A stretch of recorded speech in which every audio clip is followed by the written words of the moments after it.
Bonjour, j'aimerais vous parler de la vie après la mort. À mon avis, à mon avis, il y a de la vie après la mort. Scientifiquement prouvant, je peux vous l'expliquer. Donc, imaginez par exemple un soleil qui meurt.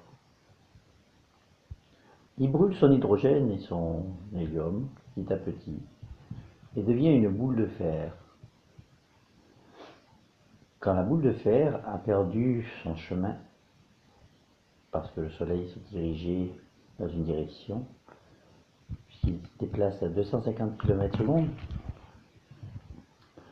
donc cette boule de fer, elle tourne autour de notre soleil. Elle s'approche petit à petit de notre soleil et hop, elle est attirée à tourner autour. Et en tournant autour, elle finit par accréter de la poussière qui vient se former, qui vient former une terre. Petit à petit, la terre elle prend forme sur cette boule de fer. Donc une terre avec des micro-organismes qui se développent dessus. Petit à petit, les humains apparaissent. Et là, avec le temps, des milliards d'années se sont écoulées. Les humains sont nés et meurent. Certains humains, comme tous les humains, finissent par mourir. À chaque fois qu'il y en a un qui meurt, la boule de lumière qui est dans leur tête s'envole dans le ciel, puis dans l'univers. Et là, on voit des micro-trous noirs. On se promène un peu dans le vide de l'univers. Et là, qu'est-ce qui se passe? Hop! Dans une poche de gaz qui a créé un trou noir, la boule de lumière, elle rentre dedans. Et par effet centrifuge, tourne, tourne, tourne inlassablement dans ce trou noir qui absorbe la lumière. Et la lumière qui est absorbée finit par former un soleil plus gros, de plus en plus gros. Le soleil quitte le trou noir une fois rempli. Et c'est là que se forme un soleil. Voilà la différence de taille qu'il peut y avoir entre chaque soleil. Suivant le trou noir qu'il y a, il lui faudra plus de quantité de lumière pour former un soleil, ou moins de quantité de lumière pour former un autre soleil plus petit. Une fois que le soleil a quitté le trou noir, il est d'une taille impressionnante. Et c'est là qu'il commence à brûler son hydrogène et son hélium. Petit à petit, l'hélium disparaît et finit par une boule de fer. Cette boule de fer cherche son chemin. Et là, comme par hasard, elle trouve un autre soleil plus gros qui l'entraîne à tourner autour.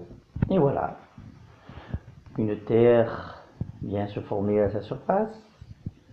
Et c'est là que les humains se développent. Des graines de lumière s'échappent et viennent dans des trous noirs qui, par effet centrifuge, finissent par former des soleils. Et les soleils brûlent leur hydrogène et leur hélium et deviennent une boule de fer. Cette boule de fer vient trouver notre soleil, tourne autour et accrète de la poussière cosmique qui viennent former de la Terre. Une fois la Terre formée, des micro-organismes se développent et petit à petit, avec le temps, des milliards d'années se sont écoulées. Et là, des humains apparaissent. Et là, les humains meurent. Et ainsi de suite. La boucle est bouclée. Et c'est là que tout fait réfléchir. Je connais quelqu'un qui est rentré dans le monde des morts et a vu des boules de lumière. Maintenant, quand vous posez la question à quelqu'un, en le surprenant bien entendu, Vous allez le voir et vous lui demandez s'il a une boule de lumière dans sa tête. Spontanément, instinctivement, il vous répondra que oui. S'il vous dit non, c'est que vous l'avez programmé à l'avance en lui expliquant que vous allez lui poser la question. Et si vous le surprenez, il vous dira automatiquement oui. Preuve comme quoi le corps aura parlé. Donc cette boule de lumière qui est en nous devient un énorme soleil.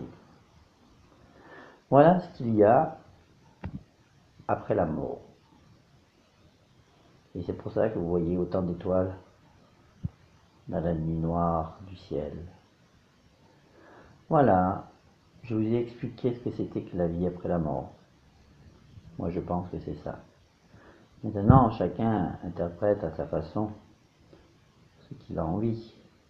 Moi je pense que c'est ça. Allez, au revoir. Au revoir. Au revoir.